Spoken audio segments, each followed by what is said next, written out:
Horror is a genre that not too many Metroidvania devs go for. We've notably had Carrion. The last case of Benedict Fox kind of dabbled in horror, but not really. It was more kind of... yeah, technically it was supposed to be cosmic horror, but it didn't necessarily have the right kind of vibes in places. We've had, I think, Insanely Twisted Shadow Planet was designed to be a little bit horror, but I don't really remember a lot about that game and I didn't finish it for some reason. I can't remember why. But here we've got Homeland, the demo for it by Headhunter Games, and I ummed and ahed about this because whilst it was listed under Metroidvania in the NextFest tags, it's quite far down. So I've actually looked through the store page for this. I've looked through some screenshots, and they definitely say in their actual description that this is a horror Metroidvania. So it's not one of those tags that the community has added. It is a Metroidvania. So we're going to give it a try. This intro screen is already quite interesting. It's got a lot of that noise and weird objects that we tend to associate. I think the volume's okay, and I could always do something about that. Interesting to have a horizontal menu like this. You don't actually see horizontal menus all that often in games anymore. Let's give this a try, see what it's like.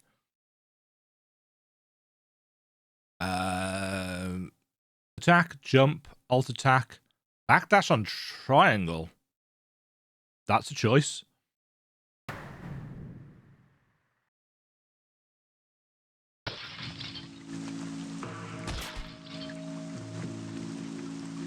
Okay. I mean, I see what they were going for there. Could probably have done with a little bit more. Ah. Okay. This is a game that does not like the DualSense controller. Let's try.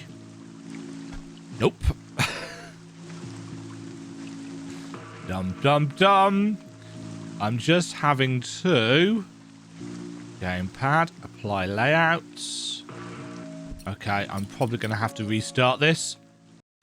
One of the trickiest things... this is going to sound probably very strange to people that haven't tried developing a game from scratch in Unity or Game Maker Studio or whatever.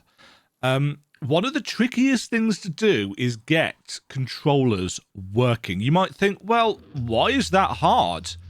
It's because a lot of controllers got ever so slightly different ways of doing things, which means that even though your basic Xbox controller might work, a load of the other controllers, like your Logitech F controllers or your PlayStation controller, your DualShock or your DualSense, which are both different, as it turns out.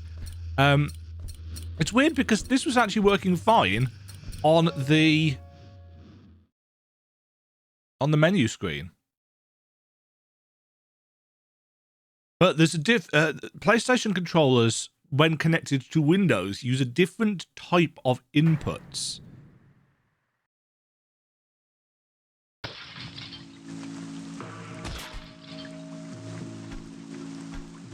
Okay, I've got no D-pad, but I do have... Whoa, I do have floatiness.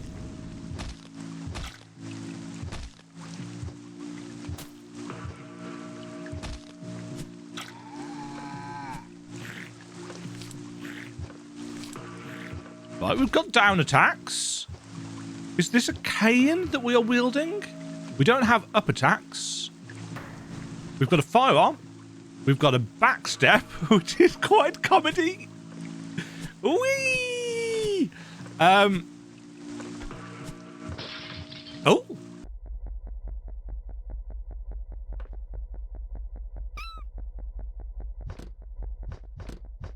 I have collected a cat.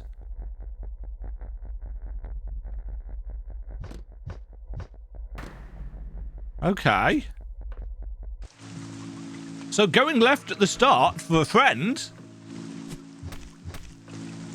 I like the fact that you can batter the legs off these things. Whoa! Not back. Not my favourite mechanic in the world.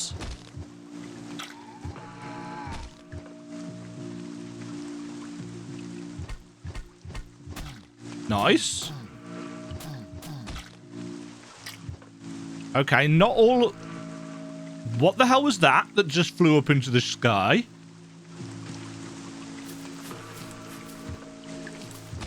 This has only got very short range. Ooh, and you didn't die from that. This tree has chains around it. Right, I'm going to stop here for a moment and talk about the art. One of the things that I've mentioned multiple times in demos that I've played over the last couple of days for NextFest is this idea about having a unified pixel art style. So one pixel on your main character should be the same as... There's a hand there. One pixel on your main character should be the same as one pixel in the background, in the UI, and so on and so forth. And this is doing that very well. I'm not entirely sure about the letters of the fonts, but everything else has a unified pixel style. It looks like it all belongs together. There's very low use of black. We've got a little bit of black on the main character and his outline. We've got a little bit right down at the bottom of the screen. And we've got the odd smidge in the background. Now, I would say that probably we've got simply two layers here. We've got the background, which is all the trees, the grass, the forest. And this grass might actually be a pixelated photograph. It's so detailed.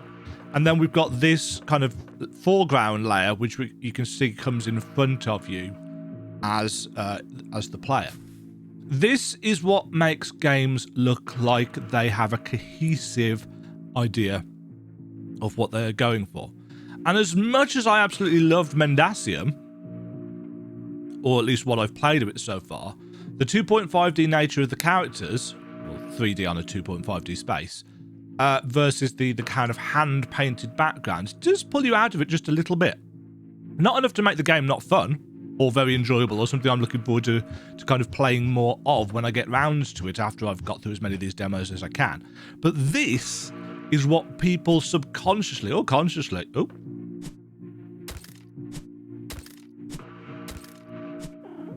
A cat in a tree and some bullets.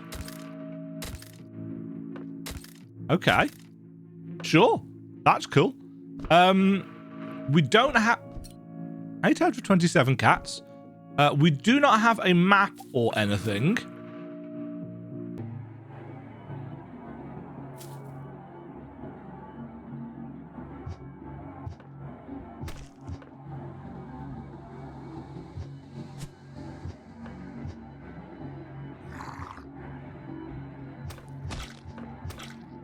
Sit, zombie.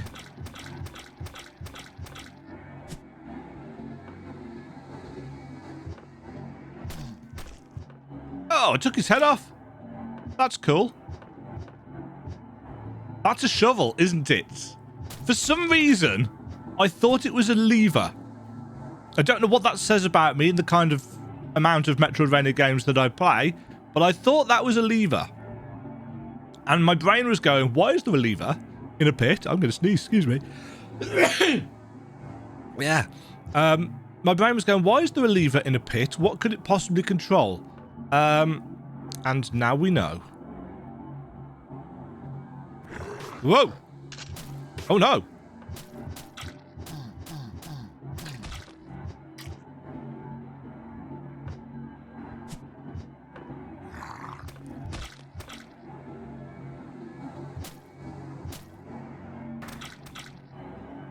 Oh, that pierces. Okay. And I've got a back step. I should probably use it.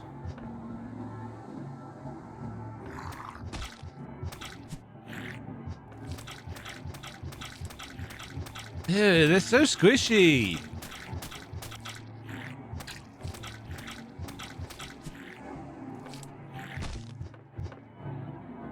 Oh, enemies of Reese.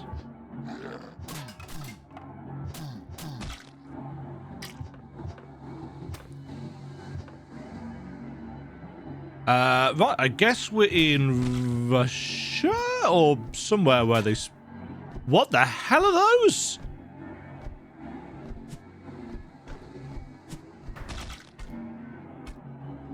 Dead is what they are.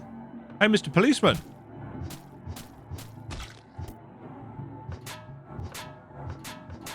Clang. This is very interestingly done.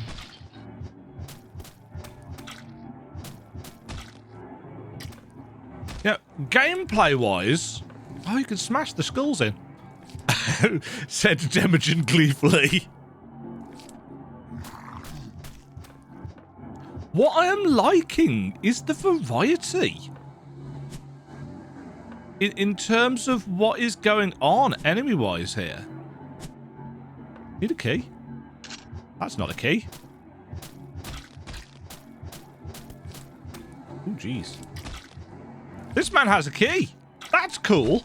The fact that the enemy visibly brings it on.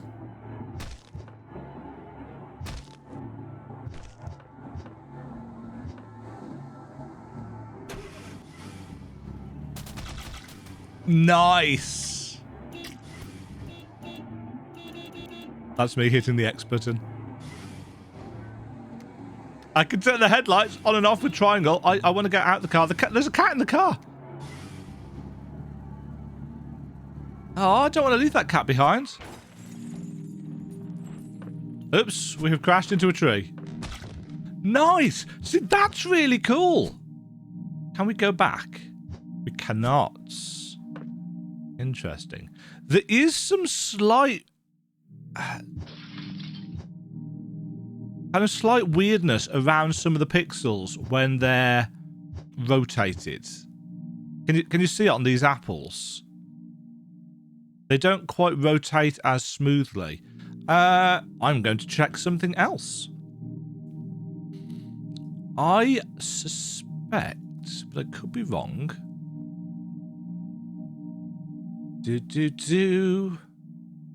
Just looking into the actual game's files, because I like doing this. Obviously, I like doing this because I do this all the time for making maps. Oh, that's broken. Wonderful. Windows Explorer is getting worse and worse. I don't know why. No, that's just crashed. I wanted to find out what engine this was made in. Something tells me it may be either Construct or Game Maker Studio.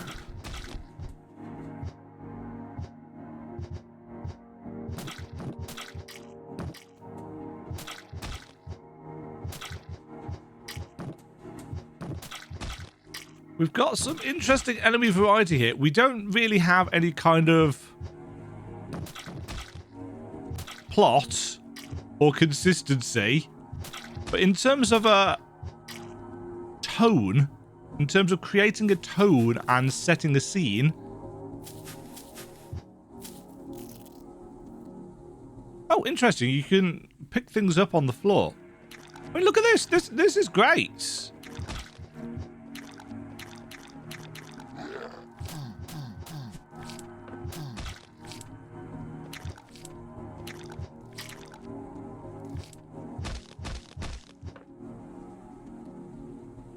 Yeah, this is doing a really good job of kind of evoking a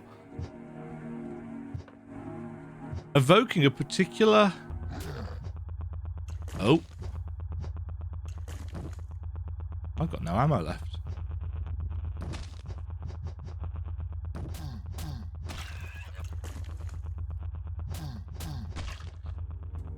Nice. So a change of music... One, we got to a mini boss. You can eat fish. Yeah, I suspect, in fact, I'm almost certain that this is an actual photograph of a house that has been kind of rasterized down. And yes.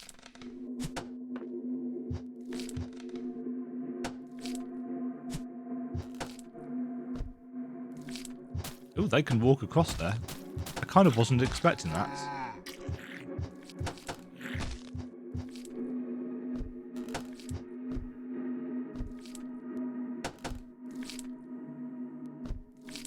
Not entirely sure we're supposed to be able to make it look like we're going to the loop, but we can.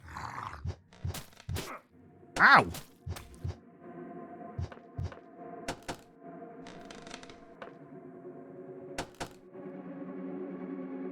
Yes, I was going to say. Babushka Lipatova, parasite. Get off from my house, or I am take your eyes. Oh. I couldn't do anything then.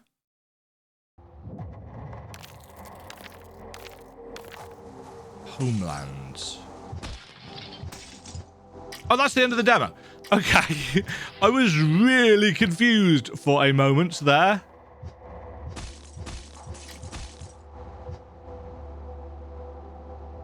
Nice that it gives us a little bit of gameplay whilst it fades itself out. And that takes us back to the start. Okay. General thoughts. Continue is not an option. Short and sweet. Short and sweet for that. In terms of establishing the tone that you are going for, that was spot on. Pixel art was... What's the word I'm after? Pixel art was very appropriate for the tone and style that was trying to be set. Because there was minimal dialogue, there were fewer translation issues than we've had in previous demos in this series. Obviously, this stands out for being a very different genre to the stuff that we have played so far. It's quite straightforward so far. For a Metroidvania, it's got no map. It could do with a little bit more dynamism in that opening, you know, just the smashing through the window. If you look at how Benedict Fox did it, you know, the flying forwards in slow motion and so on and so forth, that's more, I think, what people are going to expect rather than a smashing sound as it fades from black and you just kind of falling straight down. But again, being able to control the momentum of your character is something that you need to figure out how to do in a lot of game engines, especially if you don't have a huge amount of experience. But things that I very much like that this game is doing is the destructibility of the enemies and their body parts. You know, it seems like there's a couple of ways that you can do that. You can either create an enemy that's actually made up of multiple pieces, and when one dies, it separates and so on and so forth through scripting. Or you could, you could have it as one piece, and then when it dies, it spawns in the other pieces and so on and so forth. I don't know which this game is using. All I know is that it was quite effective, and it allowed for there was quite a lot of variety of animation. There's an issue with the scrolling textures there in the background. Can you see it underneath the logo to the left? I don't think maybe they thought we'd be sitting on this screen for this long, so it's just scrolled out. You need to set that so it repeats. But no, I thought that was pretty decent in terms of setting a tone. The destructible zombie parts were great. I assume that having been captured by that woman, then the game truly kicks off, like we were running away from something.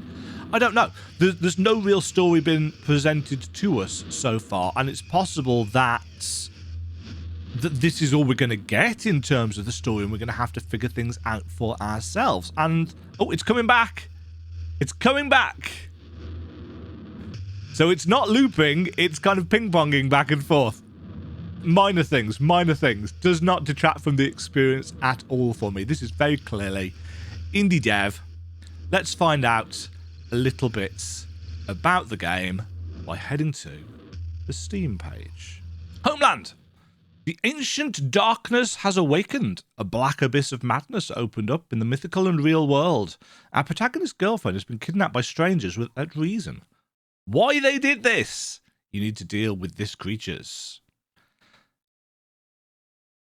Ancient darkness has awakened. A black abyss. A simple man standing face to face with metaphysical questions. Can our hero look into the abyss and save his mind?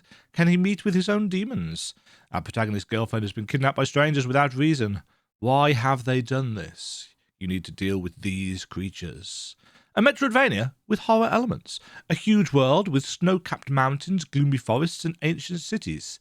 Epic creatures inspired by Slavic fairy tales.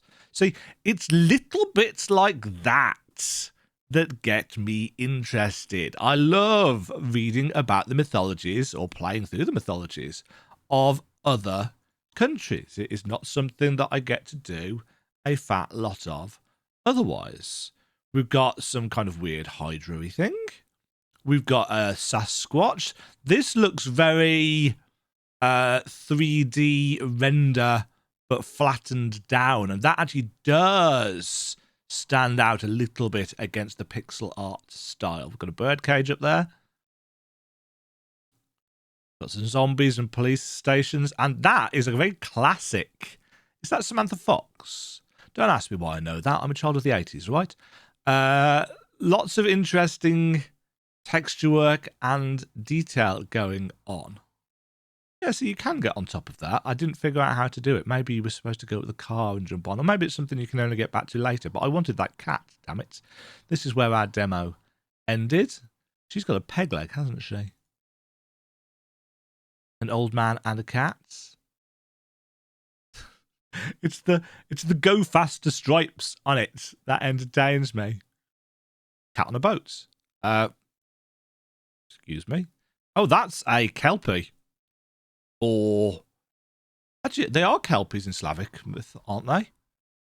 The underwater seaweeds that take the form of women to tempt men down into their lakes. I think they're Kelpies in Slavic. Yeah. That's really interesting. It's going to need a little bit of work on the English if there is more text in the game that is kind of slightly off, like it is in here. But that's intriguing enough. There's been enough there for me to say, huh, okay, never heard of this. Going to keep an eye on it. We'll see how that goes. But yeah, that was interesting. Homeland, try the demo for yourself. What did you guys think of it? Let me know down below. I'm intrigued enough to want to know more about this. I definitely need to see some of these Metroidvania bits, though, because there wasn't really anything in there as of yet. Thank you very much for watching. We're going on to the next game. Doodle pip. Thank you very much for watching. If you enjoyed the video, why not click the like button and consider subscribing. Remember, you can ring the bell notification icon to get notified when new videos go live. And until next time, cheerio.